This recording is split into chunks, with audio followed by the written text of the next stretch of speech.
ভাই তোমার জন্য একটা সারপ্রাইজ আছে। কি সারপ্রাইজ? সুন্দর তো। It's for you. এই ঘড়িটার দাম কত পিউ? আবার তুমি দাম দাম শুরু করছো রঞ্জু। এই ঘড়িটার দাম 5 লাখ টাকা পিউ। এত দামি ঘড়ি আমি নিতে পারবো না। তুমি বারবার দামটাই দেখতেছো, তুমি আমার ভালোবাসাটা দেখতেছো না। মানে আমার ভালোবাসার কোনো মূল্য নেই তোমার কাছে? আমি একটা শখ করে তোমাকে একটা জিনিস দিতে পারি না? আমি ঘড়ি নিতে পারবো না। তুমি এটা পরবা না? আমি এটা পরবো না। তুমি এটা পরবা না? আমি ঘড়ি পরবো না। আমি নিব না। নিতেই হবে না, তোমার পরতেই হবে না এই ঘড়ি।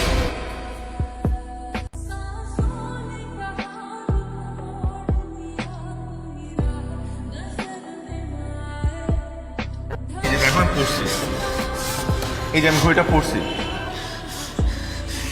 আমি কথা দিচ্ছি এই ঘড়ি আমি কখনো খুলবো না। রঞ্জন, শুনছিস কিছু? কি? গতকাল রাতে রনি সুইসাইড করতে নিয়েছিল, হাসপাতালে নিয়েছিল। আমি বাসায় নিয়েছি, আমি দেখে আসলাম। তুই এই কথা আমার আগে বলবি না। রঞ্জু, পিউ আমার কথাটা শোনো, আমার কথাটা শোনো প্লিজ। পিউ আমার কথাটা শোনো কেন শুনবো? কি শুনবো? প্লিজ, আমার কথা শোনো। এই চাকরিটার জন্য আমার বন্ধুটা মরতে বলছিল। আমার বন্ধুটার বাবা পঙ্গু হয়ে 4 বছর ধরে বিছানায় শোয়া। ছোট ভাই বোনের পড়াশোনা বন্ধ হয়ে গেছে, তো বাসা ভাড়া দিতে পারছে না। আমার বন্ধুটা সুইসাইড করতে গিয়েছিল। ওর এই চাকরিটা খুব প্রয়োজন, খুব।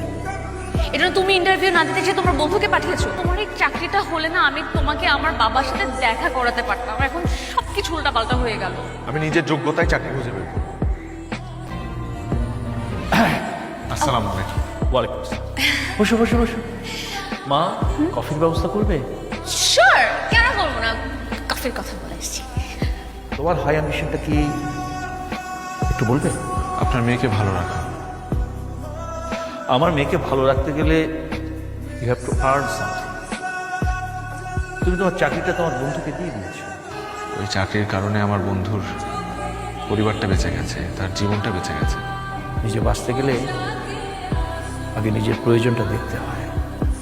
কিন্তু তাই বলে কি আমাদের আপনজনের বিপদের সময় আমরা তাদের পাশে গিয়ে দাঁড়াবো না? জীবনটা এভাবে চালানো কঠিন হয়ে যাবে। লাইফের অ্যাম্বিশনটা হওয়া উচিত আমরা সুস্থ সুন্দরভাবে বেঁচে থাকবো এবং আমাদের আশপাশের মানুষজনকে নিয়ে বেঁচে থাকবো। বুঝলামই না, ড্যাড আমাকে পাঠাতে তোমার সাথে এমন কি কথা বলবো? তোমার ড্যাডের মনে হয় আমাকে পছন্দ হয় না।